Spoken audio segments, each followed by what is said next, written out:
I will be speaking in English.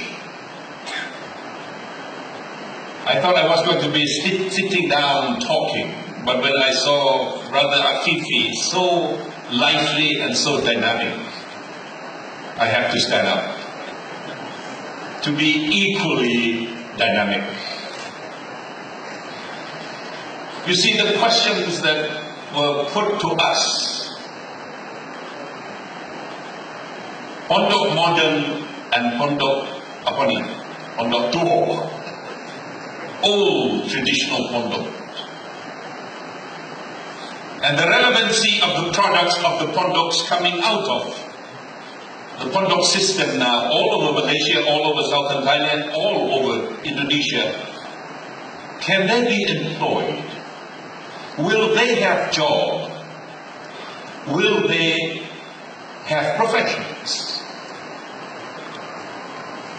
And I think this is the question that all pondoks in Nusantara, in Southeast Asia, are now facing. How to produce the best students? From the very beginning, the pondoks were the cradles of Islam here in Southeast Asia. And you know what the word pondok, ponok come from? When the Hijai, when the Da'i from Yemen, from the Arab countries came to Southeast Asia, came to Aceh, came to Malacca, where did they stay? They stayed in these ashrams, small hostels. You still have them here. And they started preaching nasihat. They start their da'wah, and the people would go to them to listen, to pray with them, and the neighbors would ask, where are you going? And they would say, we are going to the pondok, we are going to the pondok, we are going to the pondok, because that's where Islam was being taught in the very beginning when Islam came to Southeast Asia. So we adopted the word pondok as the institution of learning for Muslims in Southeast Asia. Later on, pondoks left the city, the urban area, and went into the forest, much like the ashram of the rishis, of the Hindus, of the Buddhists who were here before us. So that in itself, you could see the transformation of an institution which was exclusively Muslim, but transformed, adopted and adapted into the environment that was here in order to teach, in order to educate, in order to produce younger generation of Muslims into the future. So from the very, very beginning, pondoks have always been the foundation, the bastion and the cradles of Islam. But the environment has changed. The world has changed. Oxford for the last 800 years changed with the world. Continued to expand the frontier of knowledge. Did not stop at only studying and teaching Taurat and Injil and the Bible. But from the very beginning, these colleges were teaching, producing da'is to teach Christianity. But they change with time, they adapt, and they adopted new science, new technology, new fields of knowledge. 38 colleges are 38 small pondok. University of Oxford is only an umbrella taking care of all of them. So the difference between Oxford and us in southern Thailand, and maybe us in northern Malaysia, maybe us in Indonesia, is that these pondoks at Cambridge and Oxford refuse to stop growing, expand. But maybe we in Southeast Asia when we don't agree on one thing, we can't work together on anything else. That's the difference. So what has changed the environment? You ask, how would the products of the Pondok go out there and be employed? You care about the market. You care about their employability. But you know too, the market has changed. In the past, all of us were living in kampung, working in the padang. And that was enough. You stay with the pondok, you stay with the gurus for 5 years, for 10 years, you go back home, you become the imam, you become the khatib, you become the guru of the village, you become the kiai of the kampung. No more. How many imams you need for a village? How many kiai you need for a kampung? There is an ayat in the Quran, Surah Al-Jumu'ah, فَإِذَا قُضِيَتِ الصَّلَاةُ فَانْتَشِرُوا فِي الْأَرْضِ وَابْتَغُوا مِنْ فَضْلِ اللَّهِ. When you finish praying on Friday, you spread on the earth of Allah subhanahu wa ta'ala and find fadlullah. In the past, you can have simple utensils, you can have simple tools. You go out to the field and you take care of your rice field, or you take care of your fruits orchard, you come back, you survive, you have a profession. Now, to dip the gas and the oil deep in the ocean, Thailand and Malaysia has this joint development area, 7,000 square kilometers in the waters of the Gulf of Thailand, off the coast of Terengganu and Kelantan. Do we have the knowledge? Do we have the science? Do we have the technology to reach down to the Fadlullah, down there, 5, 6, 7 kilometers down the water, down the crust of the earth, under the water? Do we have it from the Pondok? This is the question. It's from the Quran. فَإِذَا قُضِيَتِ الصَّلَاةُ فَانْتَشِرُوا فِي الْأَرْضِ وَابْتَغُوا مِنْ فَضْلِ اللَّهِ. What utensils, what technology, what tools do we need in order to find Fadlullah deeper and deeper and deeper into the water, into the land? So I agree with Pa Afifi. The question of modernity and tradition is only a question that we imagine. And because of that imagination, we cannot see the way for the future. Modernity and tradition must be able to be combined and survive and walk into the future together. You cannot ignore the Pondoks. We cannot stop the Pondoks from growing. We cannot ask the Guru to stop teaching in the Pondok, because for a long, long time, Islam and the Pondok have been one and the same from the very beginning, here in Southeast Asia, here in Tanah Melayu.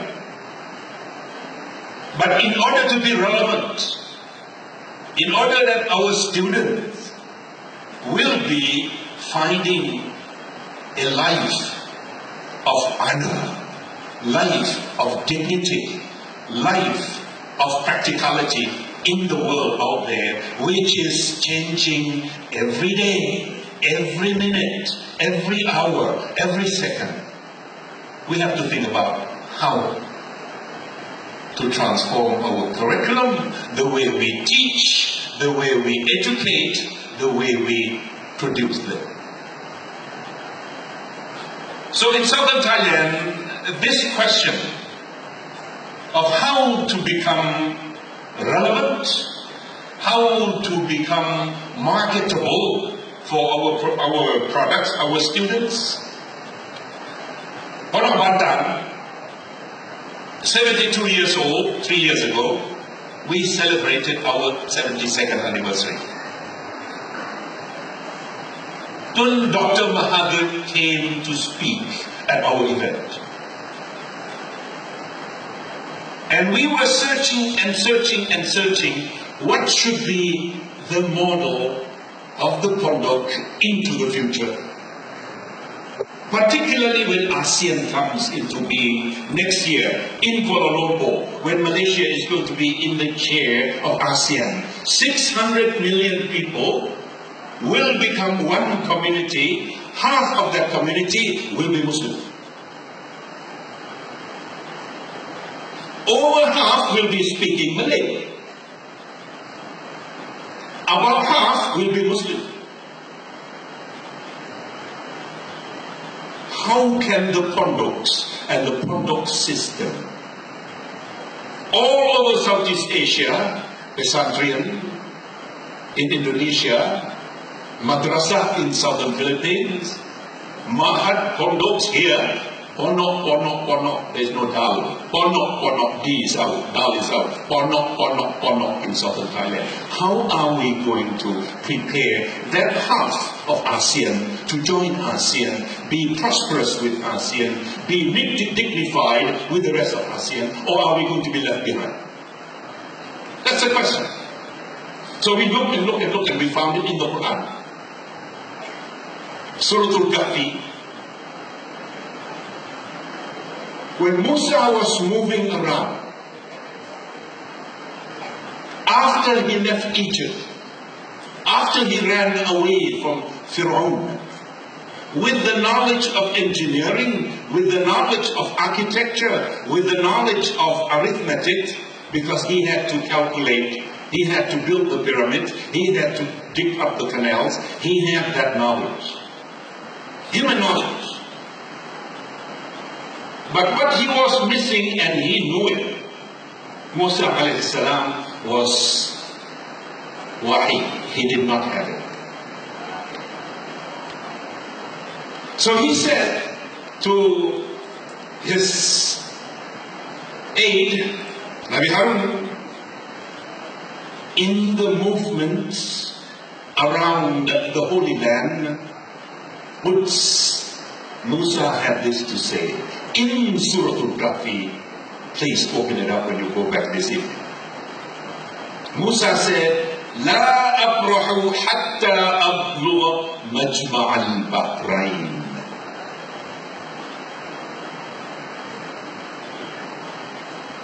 And there were interpretations that Majma' al-Bahrain could mean where the Persian Sea, Persian civilization, Iranian civilization, and the Arab civilization, and the Roman civilization met each other in the Dead Sea, in the Gulf of Aqaba. That's Majma' al-Bahrain. In fact, there is an island and a country called Bahrain now. Some said, no, it's Mediterranean, where the Roman and the Arabs and the Persians and the Indians met each other. That's the two civilizations, Majma' al-Bahrain. It was Al-Baydawi who said, no, none of them is the correct interpretation. Majma' al-Bahrain means wahi from Allah subhanahu wa ta'ala. One stream of knowledge. The other one is human knowledge, which Musa alayhi salam already had in his mind, in his chest, because he was brought up in Egypt with the Pharaoh. So Majma' al-Bahrain became our motto. Much like at Oxford, Center for Islamic Studies, Oxford, for the first time in the history of 800 years of Oxford, an ayat from the Quran was put in the declaration establishing that Center of Islamic Studies, Oxford. You would be surprised what little ayats that they had chosen from this holy book. Very simple, very short. Rabbi زدني علما. So the charter that established the Center for Islamic Studies at Oxford, for the first time in its 800 years plus history, has the first ayat of the Quran in the hearts of that charter, signed Queen Elizabeth II.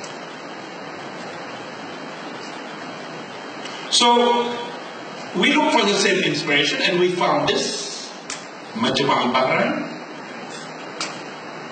We want our conduct and our conducts in Thailand to be places of knowledge where the two streams of ilm converge. Majma' al-Bahrain. Because if we don't change, if we don't adopt new sciences, new technology, new innovation, we are going to be unemployed. We are going to be irrelevant. We are going to be left behind in the new environment of ASEAN, 600 million people, 10 countries, here in East Asia, center of growth of the world today. But where would that half of the Muslim community who has the Kalimah Shahada in their hearts be in this new environment, unless you have both the traditional Islamic training to ensure that the hearts and the brains and the mind are informed by Kalimah Shahada, by ilm from here. Also to make sure that you have practical knowledge, employable knowledge, marketable knowledge when you leave the